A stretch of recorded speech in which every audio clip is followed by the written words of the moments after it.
Hello, everybody, and welcome back to another episode of the Hangar Talk podcast. Today, on this episode, episode 13, we sit down with former United States Air Force F-16 Viper demo team pilot and the host of the Afterburn podcast, John Rain Waters, to discuss all things aviation, including his time on the Viper demo team, his first ever air show, his training flights, and much, much more. We hope you guys enjoy this episode today of the Hangar Talk podcast, and we'll talk to you on the backhand. We hope you all enjoy it. Hello, Rain, and welcome to Hangar Talk. Hey, how's it going? Thanks for having me Good. on here. Hey, my pleasure, sir. How you doing? Good. Just Good. getting ready to go on a trip, so life's good. Oh, that's awesome, man. So, everybody, this is John Rain Waters. He's the former United States Air Force F-16 Viper demo team commander and pilot, and is also the host of the Afterburn podcast, which you should go listen to. It's a really great show. So, let's start with you, sir. How did you get into aviation? One, thanks for having me on here. Thanks for mentioning the podcast. You know, I'm one who's very fortunate. I had a lot of people who looked out for me as I grew up. A lot of people helped guide me on the path. But I grew up in an aviation kind of centric community just south of Atlanta. A lot of Delta pilots there. My family had no ties to Delta other than just living in a neighborhood with a lot of other people who happen to fly for Delta. But those guys I grew up around, my dad kind of saw, hey, that might be something you'd be interested in, push me, give me a little nudge that direction, where in high school I started to explore the aviation path. So I went flying, again, fortunate on a beautiful like spring afternoon in a Piper Cub with a neighbor, and the aviation bug bit me there. So from that point on, everything I did was kind of geared towards becoming a pilot. Found the military, 9/11 happened. That definitely pushed me and became a catalyst to go join and serve. And I got to, serve my country while doing something I love, which was flying. So it's a win-win all around for me. That's awesome, man. And same here. I back in 2009, I went to the Miramar Air Show out in San Diego for my first ever air show, and then Nice. my grandparents or my grandma or grandpa, excuse me, used to take me to an airport in El Cajon called Gillespie Field, and we would watch the aircraft land and take off. So really awesome. He helping my community, and then I'm currently taking flying lessons right now. Nice. All right. That's awesome. Thank you. Where Out at where are you at in the process? How many hours you have? about 10 right now. Okay. All right. Nice. So yeah, and then yeah. So I saw you at Plains of Fame back in 2019. It was a Okay. really great show. Um, did you get replaced mid-season? Because was that your final show? Yeah, Plains of Fame was my final show. So I was, again, right place, right time. I was supposed to be done in November of 2018. Normally, you train the follow-on demo pilot. You do 2 years. You train your replacement over the winter time. So December, January, February, you'll do the spin up for that pilot.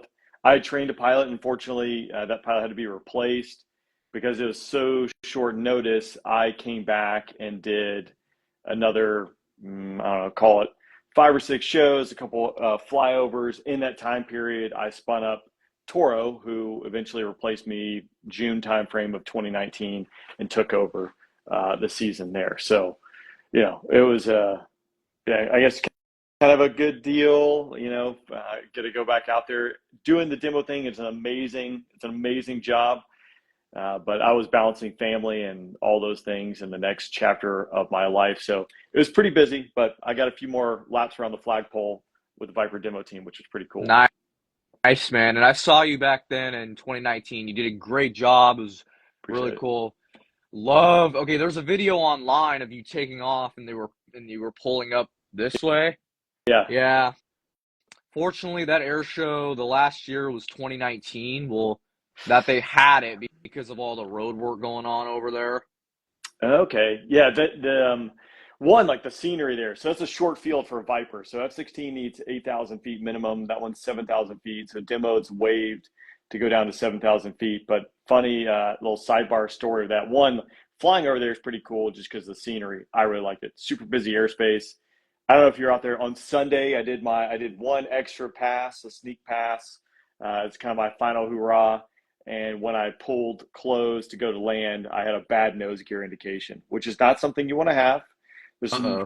There's some redundancy of determining what you have, so I did an extra low pass to make sure it was good. But I was super tight on gas, so I almost became the wrecking ball that went screaming through the Los Angeles airspace because I was so low on gas. I'd have to climb up into the mid 20s just to make it 15, 20 minutes a while, 15, 20 minutes over, or 15, 20 miles over to March Air Force Base and land there. So it was a cool show. Oh, nice. Yeah, I was there on Sunday. It was really cool. You were along with the P-47 Dottie Mae and the Yeah, P-38. That was awesome to see. And then, so do you remember your first training flight in the Air Force? If so, what was it like? I do. It's T6. So everyone learns to fly in the T6 Texan 2. I remember it, one, probably being pretty overwhelming. You know, you're Oh, wearing wow. all this extra gear. The flight line is loud, albeit I had some experience flying prior to that. I had my private pilot's license. Nothing like going on to the flight line at an Air Force base. So there's a lot of procedures. You're worried about the startup. So you probably could just chalk up anxiety, stress, uh, overwhelmed, all those bundled up into first T6 flight. It was awesome, a lot of fun once you're starting to kind of like figure things out, but it's drinking through a fire hose. Okay. So now how difficult was it? Was it a difficult aircraft to operate? Easy, kind of hard, or? I think the T6 is an easy plane to fly. That said, you know, I'm looking back, 15 years ago, 16 years ago, and the perspective has changed a little bit. But when you're first starting out, if you have never flown a high performance, complex aircraft like a T6, pull G's, worn a G suit, worn a helmet and mask, know the radio calls and all the procedures, it's probably overwhelming for most people. And I am definitely in that camp. So once you get there, it's a great plane. If I had a couple $1 million, I would absolutely buy a T6 because you can go out there, pull 7+ Gs, it sips gas. If you want to go point A to point B, it's a great plane to do that. And you can do a lot of aerobatics, a lot of fun stuff. It's a modern day P-51. Not as cool as P-51, but it's probably as close as you're going to get to it. Awesome, man. That sounds like it's really fun to do. And is it a turboprop engine? It is, yeah, PT6A. They've done some modifications to the motor to make it, one, some reliability things, as well as to make it more jet-like feel. There's a rudder augmenter on there to, again, try to give a jet-like feel to the trainer, because everything you're going to fly in the Air Force, or the majority of the things you're going to fly in the Air Force, are going to be turbojets. Okay. That's right on. So, what about, does the T-37 still count as one of those aircraft? So the T-37 was replaced by the T6, but Oh, okay. yeah, so normally everyone would have started out in the T-37 back in the day. Now they start out in the T6, and then they move on to phase 3. And don't quote me on this, because pilot training has been changing drastically over the last couple of years, where they're skipping phase 3 or doing a modified phase 3. Maybe it's only in simulators. The T1 is being phased out. I think the last T1 left Randolph Air Force Base a week or two ago. So pilot training it's much different than when I was going through. Oh, okay. Gotcha. So, yeah, that's really interesting. Thanks for sharing that. And then, what is a typical day of pilot training like for you? Or, excuse me, typical. Sorry about that. Again, I have to go back in the reservoir there and figure out what pilot training was like. I think it's changed since I went through, but typically when I think for the majority of pilot training for the last few decades, you might be showing up at 5:30 in the morning, and when you're first starting out, you're there for 12 hours a day, and you're on like a work release program. It's a funny way of looking at it, but you're there until everyone is done, and then you have to be formally released by your flight commander to be done for the day. As you progress through the pipeline and people are doing well and doing what you're supposed to do, you tend to get released on your own recognizance. So you might have a morning flight, everyone shows up in the morning, same time. You do briefings, etc., emergency procedure stand up, where someone gets picked and they get thrown into an emergency situation. They got to talk through it, and then everyone starts briefing and flying for the day. If you fly and then you're done, like, you can peel out and go do whatever, go to the gym, and then see you the next day. But long days, um, busy days where, again, you're trying to just process and figure out all the things that you need to know and half the stuff you don't know that you don't know as you're going through. I think pilot training is evolving probably for some, there's definitely some good things, incorporating technology, doing things a little bit smarter, a less archaic's not, I think, the appropriate phrase, but modernizing and leveraging technology and things that we've learned over the last few decades to teach and to learn better. Right on. That's awesome. Gotcha. Very interesting too about that. I didn't. A lot of it was trained different, which is it's long days, which obviously it's not your 9 to 5 job. You don't go home, have a beer, and all that. So very important stuff to learn. Yeah. Yeah. Yeah. Sorry. S- Just cut out there. I need to put on Do Not Disturb. Oh, okay. Yeah.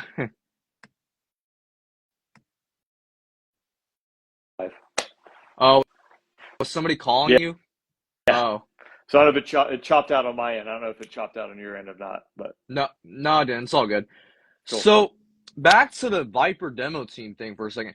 Who was the air boss for Planes of Fame? Was it just a volunteer run person, or was it an actual paid person from like the industry? That's be a paid person from the industry. I don't remember who it was for that show in particular. But in order to be an air boss, you have to be certified, and it's run through the International Council of Air Shows, and it's a certification program where they've had guys in the way. It's actually started the certification program while I was doing demo, and I'm not an air boss. I know air bosses and just kind of watch from the sidelines. But a lot of guys who came from the air traffic control industry, whether it was working towers or was working approach control or center or a combination of all the above, they were the ones who were kind of at the forefront of becoming air bosses and starting that for the air show. And they created a formal syllabus and training program with ICAS. So if you're tied to ICAS, which ties to insurance and all these different things, you can't just be like, hey, I just want to be an air boss and go control air shows.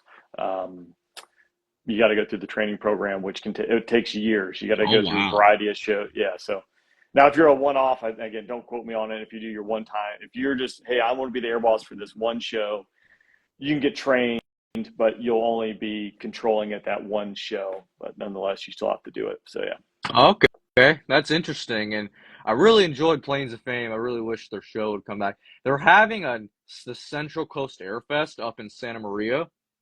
Okay. Yeah, that'd be I've never done that one. If you watch them on social media, I think that show does a great job with promoting and some of the stuff the content they create out of it. It would be cool if Planes of Fame came back.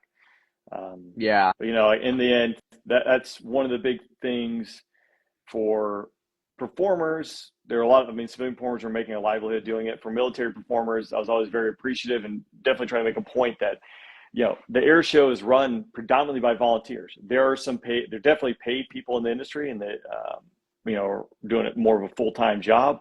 And there are people that make a livelihood putting on shows, but the vast majority heavily rely upon volunteers, and it takes a year, 2 years to put on a show. There's a lot of moving pieces. So, and yeah, California too is one of those that I know some air shows have gone by the wayside because there's an elephant eared mouse that makes the parking lot its habitat and it's protected. So, it gets protected, and Hangar 24 Airfest would be one of those. I think it was just getting too many regulations or running into issues with some endangered species that utilize the parking lot. Oh wow.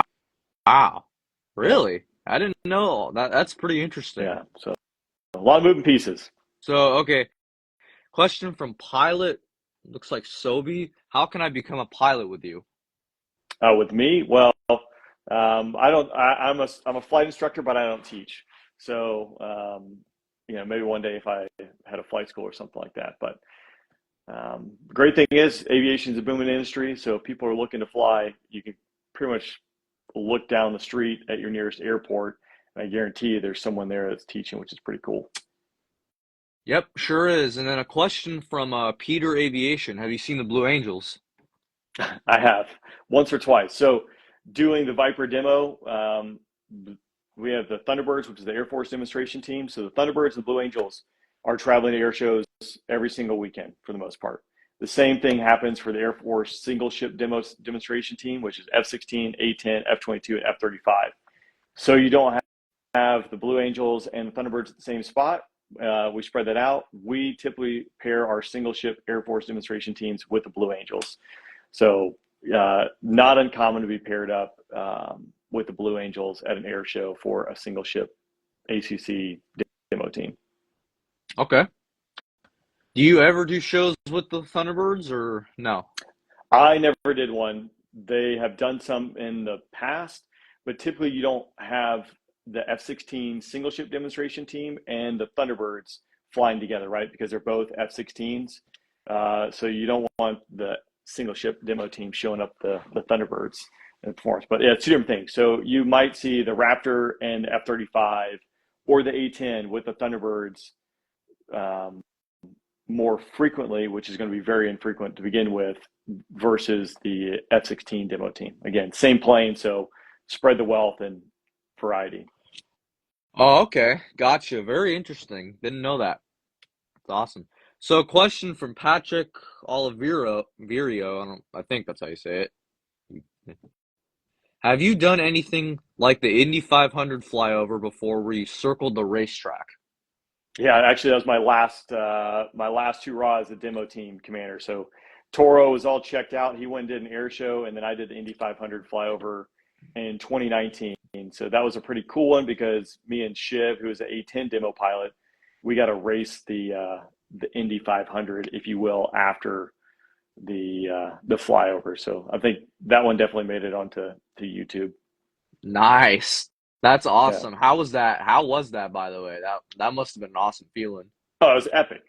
And talk about like the best way to go out. So one, to get the approval to do that, like it just is something that just never happens. But in this case, they asked and it was approved. So we did the flyover. And I was pulling 9+ G's all the way around that racetrack. I was not anticipating how tight of a turn it would have been. So I was G my face off, but it was epic to be able to do that as like the last hurrah to go rip around the Indy 500.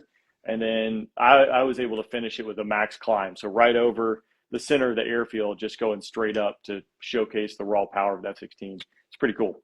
That's awesome. That must have made the crowd happy. Yeah, I think that was a crowd pleaser. And I don't know who didn't like that, but if you don't, just leave the property. Yeah, right. Yeah, there's no room for you here.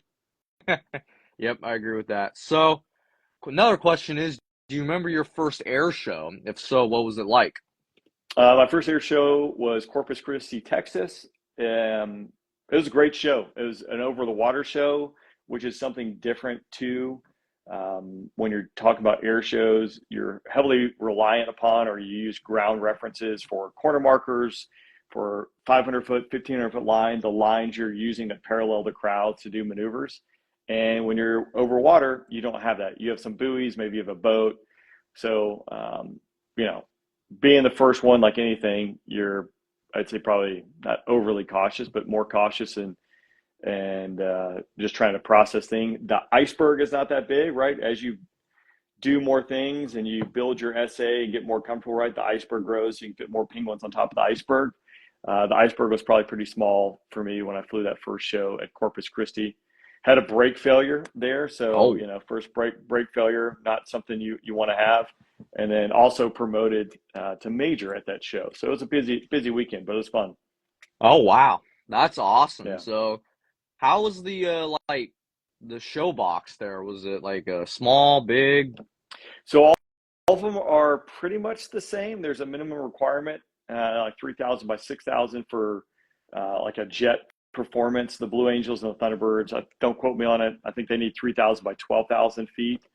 So a little bit larger of a show box. But as I kind of alluded to at the beginning, the challenge with over water shows is your center marker is probably going to be a big tugboat or something out there. Your 500 and 1,500-foot lines, which jets are predominantly using, maybe 1,000-foot line for like the A-10. those are going to be buoys that are floating out there. And if there's wind, they're going to have white caps. So it gets to be pretty challenging to pick out the lines, and it just takes a little bit of practice and getting used to some site survey beforehand. But if I remember correctly, Corpus Christi had a pier or maybe it was a seawall out there that paralleled the shoreline, which was concrete, and that was pretty easy to pick out. But over the water shows can be challenging, especially when you're used to practicing at an airfield where you have two runways that are 200 feet.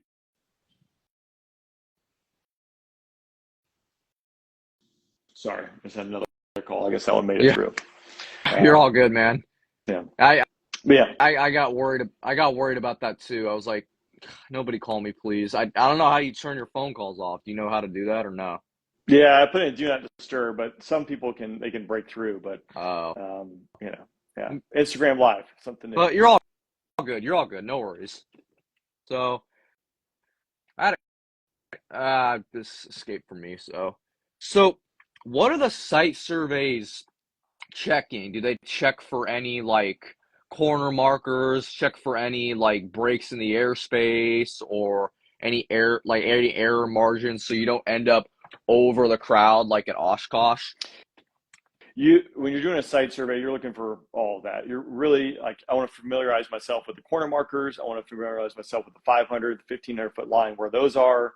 If there are any, towers or obstacles, terrain, all those things kind of come into a factor. If you're in a city, obstacles for sure, buildings, nearest divert, those type fields, all still kind of play into it when you're doing a site survey there. To the point of also when you're actually on the ground taxiing, like some of that's done in a pre-study, and then others is like just paying attention to the ground, where the crowd's going to be, because when you come in on Thursday or Friday, maybe all the barriers aren't up. So when I taxi out, do I have to worry? Do I need to go left or right? Do I need to coordinate for that something ahead of time, because I don't want to turn and put my can on a crowd and blow over 15 spectators. So Oh wow, yeah. you're looking for any kind of hazard. You're looking for how do you go from point A to point B and back to point A to operate safely and make all this happen. Yep, that's very important, and I do think that's very, very important to learn because safety is always number one when you're attending air shows and even flying in air shows, or flip that, vice Yeah. versa. What to do if like there's a mishap? What to do if there's something happens with like the aircraft and things like that. So, and do they talk about in briefings the procedures if an aircraft does go down, say into the crowd for per se?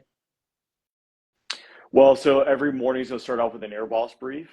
Part of that air boss brief, you're talking about really the admin of the show, the logistics of how things are going to operate. You'll have the crash fire rescue guys, a representative there. Law enforcement will be there as a representative. But for you as a performer, right? Like unfortunately, if a plane ever did go into a crowd, like there's not much I can do, right? That is a crash fire rescue response. That's a law enforcement response, and that kind of falls upon the county or the city and like their emergency response plan, whatever it might be for a mass casualty event, et cetera, et cetera. On the performer side of the house, everything you're doing is focused on, all right, how to not let that happen. The air show is constructed and built to minimize, the risk. The performances are built to minimize the risk when we talk about like directed energy at the crowd. As a performer, you need to know the energy state of your aircraft, right? Because you're flying maneuvers, but the performance is also built to ensure that you minimize or completely negate the fact that you'll ever have energy going into the crowd. There are a couple times, like an F-16 demonstration, that's completely unavoidable. For instance, like in a min radius turn, so you're pulling 9 Gs. Well, you're going around a circle. On the back 3/4 of that, if for some reason you lost an engine, now you're just a flying brick. You still should have enough energy, because it's been planned out, that you roll wings level. You can fly over the crowd, climbing up, and then as you go over the crowd, you'll punch out, and the jet's going to go behind the crowd, right? Like you just wouldn't want to have it be such a low energy state that the jet would go into the crowd. Yeah. And unfortunately, that's been learned over time, right? If you look at YouTube, there are aircraft mishaps at air shows where the energy was directed at the crowd. It was either too close or too far away, whatever it might be, that it resulted in the plane going in and hitting spectators. Yeah. Reno, for example, that happened in 2011. Correct. Yeah. So now that's all pushed back, right? That's part of it. The result is that show is further away to minimize that. Yeah. The pilot too, Jimmy Leeward, experienced 17.3 Gs. I still find that crazy how that happened. Yeah. I mean, that's obviously an incredibly unfortunate accident. And, I think they assessed that instantaneous G, he was instantly incapacitated. Ugh. Plus, even if it wasn't, the plane wasn't flyable at that point. So it was breaking up, and there's not much. So that's when you're talking about you're peeling it back from the performer side and getting all this stuff approved and planned, is planning it so that you make sure that the energy state of the aircraft, if the worst happens, you have a catastrophic failure, it doesn't go flying or doesn't impact the crowd. Yep, that's very correct. Thanks. That's good. That's good statements right there. And safety is always number one for an air show. And thank you to all the air bosses out there who do a fabulous job in keeping people safe. Obviously, to the safe air bosses out there, not the air bosses out there who don't do a good job and actually listen to their pilots. So Yeah, I honestly, in all my air shows, I did probably 50 plus air shows. The air boss is always very professional.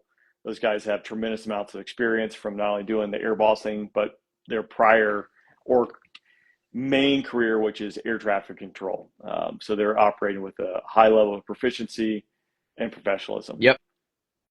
Agreed, 100%. And did you have a favorite maneuver while you were on the Viper demo team?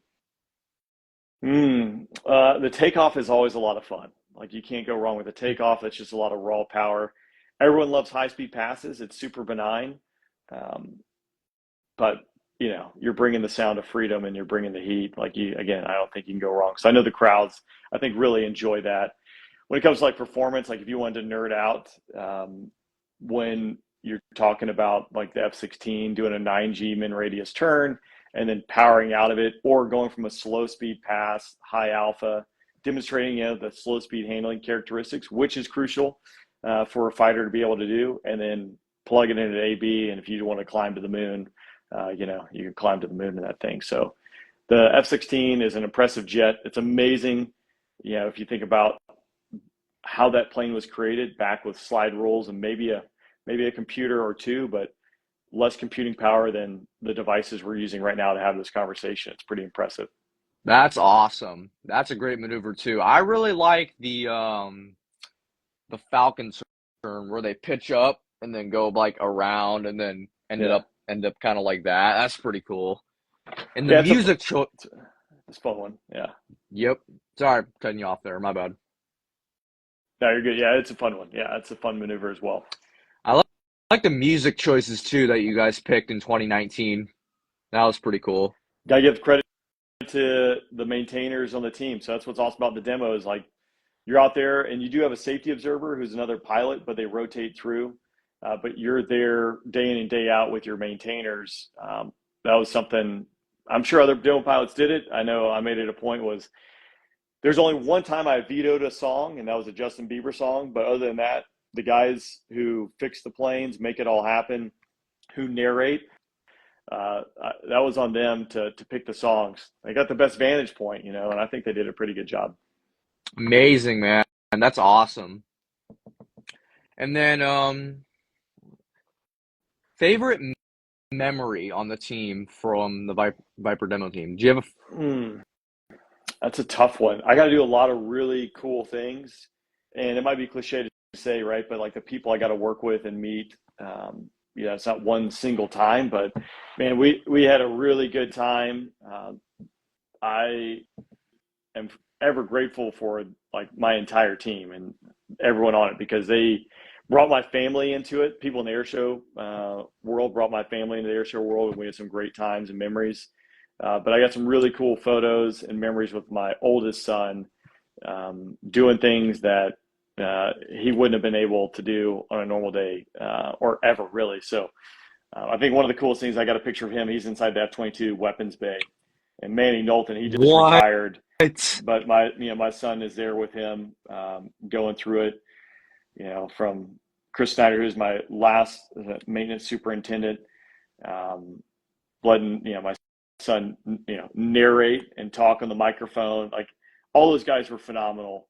And those are some of the best memories I have, is like my son in and around the jet, pumping oil into the jet, with the guys. Like, it's pretty cool. Wow, that's amazing. How old's your son? He's 9 now, but at the time, he was 5. But he eats, lives, and breathes flying now, and I think a lot of it is because of that. That's amazing. That's really great. I'm sure he's very, what did he say on the mic? Did he say like, that's less than half the Viper's top speed of Yeah, Mach 2? it was a lot of send it and don't bring it weak, at the time. So it was pretty cool. Oh, nice. That's awesome. So, what is the best aviation advice you've ever received? Oh, best aviation advice I've ever received. It's kind of tough to pinpoint on one thing. I've had a lot of advice over the years, right? It's probably, aviation, especially pursuing as a profession, it's a long road. You're going to have setbacks, you're going to have triumphs, and the main thing is just to keep rowing and keep pushing forward. Again, they're going to be really high highs and they're going to be really low lows. But if you're truly something passionate about it, you just got to keep pushing through, learn from your mistakes, compartmentalize those mistakes so that later you can debrief them, focus on them, figure out how not to do them again, how to be just a little bit better each and every day. Awesome. That's great advice. And what advice can you give to aspiring pilots like myself, or anybody willing to pursue a career in aviation? It's incredibly rewarding. And again, it kind of ties back to the last piece, is like, you're going to have really good days and you're going to have really bad days. But ultimately, this journey in aviation, I think the good outweighs the bad.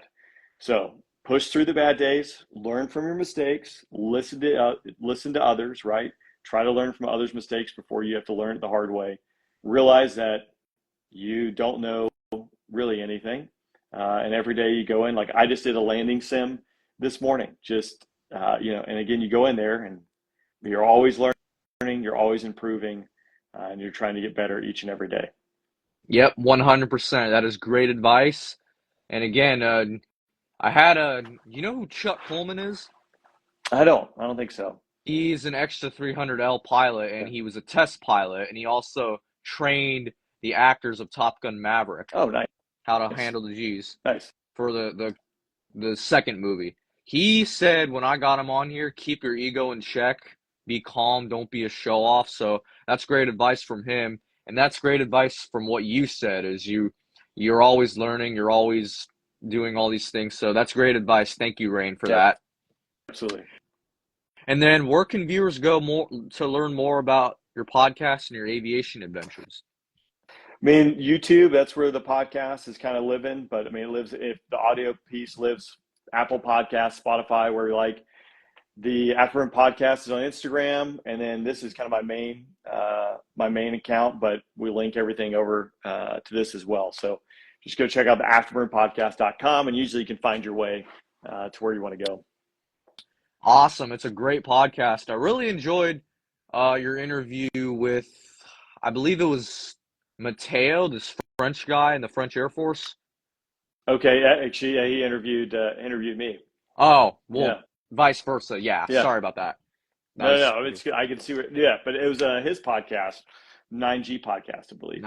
That was like 4 years ago. That's ways back. Nice. And then isn't he related to Kevin Coleman? I honestly don't know. Me? Oh, no. I've had Kevin. Kevin's one of those great guys I got to meet and hang out with in the air show world. And he was on the Afterburn podcast, probably like episode 30 or so. Nice.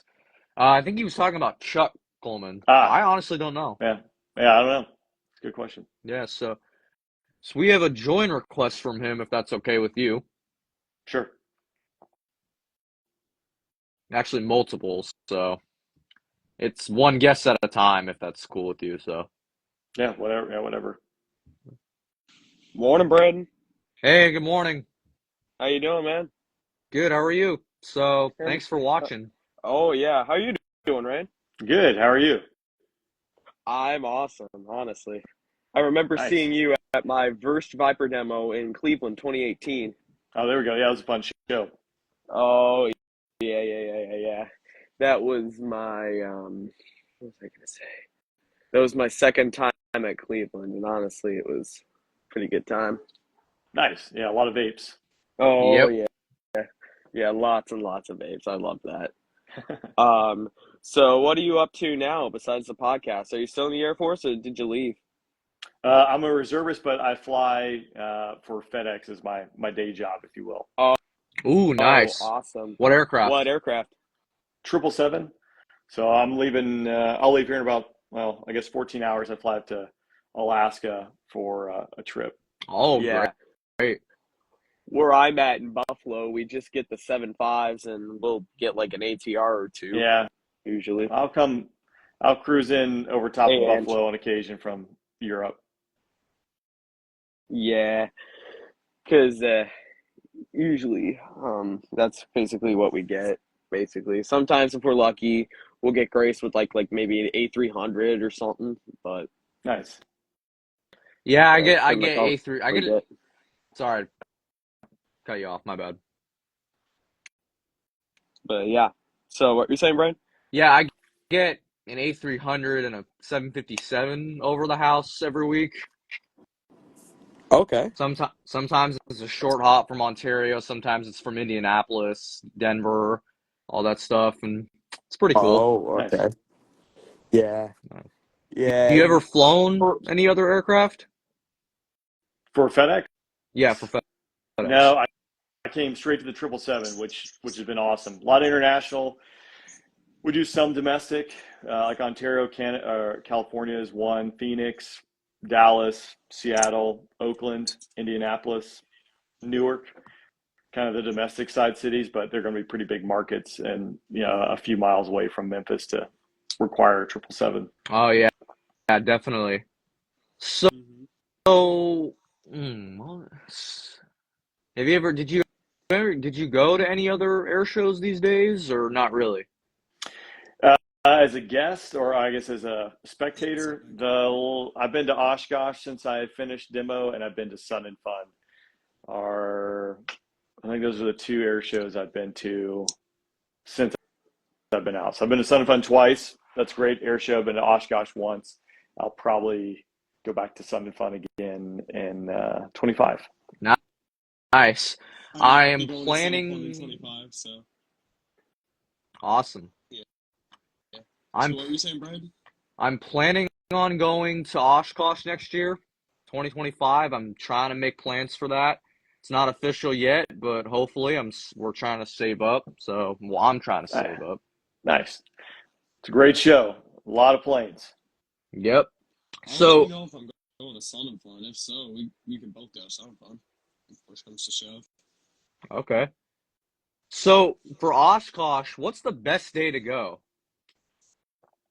from Ooh. your appearance, Rain, from your like, It it depends what you want to do. It depends on also what the theme is of that year, because every day is different, right? So maybe there's something flying on Wednesday or Thursday you really want to see. So you just got to pay attention to that. But I think most people would say like Wednesday, Thursday, Friday, it just kind of gets progressively busier throughout the week. Saturday, I think still pretty decent, but everyone's starting to, they've been there for 5 or 6 days, and everyone starts to, you know, filter out of Oshkosh. Sunday is usually a pretty quiet experience. I've only been there twice, so I'm not an expert, but in my two times, Sunday definitely was the mass exodus as everyone was trying to get back home. So you go during like the week, Wednesday, Thursday, Friday. That's probably the sweet spot. Usually there's a night show on Wednesday and a night show on Saturday. The night shows are usually pretty epic. oh, nice. No, Rain, have you ever seen FEMA fly the Viper demo since you take command? Or since you took I command? I have not, just via social media. So hopefully Oh, yeah. he gets a show near me, Yeah. and I can make it out there and see him fly. Dude, he's awesome. You love him. Yeah, we've actually Especially with the new Y16. It's pretty cool. it looks like an awesome paint scheme. Funny enough, I mean, I guess I've known FEMA via social media for 6 or 7 years, and then I was up at Shaw in the fall time frame before he was announced. So he and I talked a little bit before he had started training and stuff like that. So it looks like he's rocking it, which is really cool to see. No surprise. Yeah. Nice. Honestly, I was seeing both FEMA and Rebels demo, and I was like watching the videos that I posted between the two. And honestly, I think FEMA does a better job, personally. Yeah, I haven't watched anyone with a I guess a surgical lens FEMA to judge seems that. like he's like more aggressive, if you know what I mean. He's like more aggressive with his his MRTs and his Falcon turns and whatnot. Yeah, everyone flies differently. Everyone has a different style. Also, the jet handles differently too. You know, I mean, you put a Block 50 on a cold day at sea level, that thing is going to just be a machine ripping around. Oh, yeah. But you know, you do 8,000 feet at a July day, like it's going to be a pig in space. So it depends where you see it too. And he brought the shark's tooth back, so. Yeah, Nice. So, thumbs up from John Rain Waters, or thumbs up, John Rain Waters. Huge fan from the Nigerian Air Force. nice. Boom. That's from Kalivo. I don't know how you say that. I think that's how you say it. What's up? Who's it from? Kalivo? I can't even see it in the log. Yeah, it's all good. So, anybody else have questions for Rain? Anybody else? Anybody else? Yeah. So, you planning on going to any shows this year, Rain, or not really? Maybe the Atlanta show, but it kind of depends on my work schedule. I'll be honest, you know, I definitely got spoiled being a demo pilot because you're on the other side of the fence, so you're not having to deal with traffic and lines and things like that. So, you know, my patience is thin when it comes to standing in line to go to an air show. If I do it, it's because my son, he loves it. I mean, I think if I never saw another air show in my life, I'd probably be okay. I've had my fair share. It's awesome. Air shows are great, right? To get exposed to just some really cool stuff and see what's out there. But you know, yeah, now I've seen the Blue Angels perform, I don't know, 100 times, and they're great. Don't get me wrong. But once you see them, you know, 5 times, you've seen them enough. I think. Honestly, yeah. I mean, I do. Sometimes my mood is different. I like in my mood for the Thunderbirds, the Blue Angels. I will say this though. I do prefer the Blue Angels over the Thunderbirds. I love the Thunderbirds, but I do prefer the Blue Angels. Yeah, exactly. Because the Blues are like bigger, louder, more powerful, more aggressive, if you know what Yeah, I mean. yeah, I do. Especially the sneak pass. They do a Like my friend, good sneak. Yeah. like my friend, he's a little bit older than me. He said that he liked the Thunderbirds more, so I had to get him right up on the flight line when the Blues were performing, and that's all it took for him to change his mind. Yep, I agree with that 100%. He goes, I think I know what you're talking about. I'm like, believe me now. Yep. So everybody, anybody doesn't have any questions, we're gonna wrap it up. Thank you so much, Rain, for coming on and chatting, sir. Yeah, Absolutely, yeah. so much, brother. Yeah, absolutely. Great to be here. Thanks. I appreciate it. Oh yeah. My pleasure, sir. Can't wait to see you at future air shows, maybe Osh next year. Who knows, man? So Sounds good. see you. Thank you. Cheers. All right. We'll see you. All right, right. take care, bye. All right, take care, guys. Bye-bye. Bye, Brad. Bye.